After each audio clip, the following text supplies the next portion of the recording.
Hey, so what's up, y'all? So to answer this question right Yo. here, answer this question right here of what we're running. So I'm running a Walther PDP, O-Sight C, Surefire Light, Overwatch Precision Trigger. I got the Taylor Freelance Magwell, took it off for carry optics, base plates on the mags, and the back strap, and 12-pound recoil strap.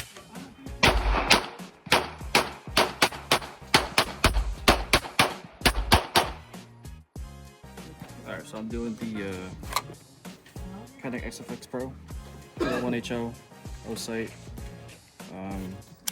The base pads are just the stock ones from the Canik website, and the recoil spring is still stock, which is broken in a little bit.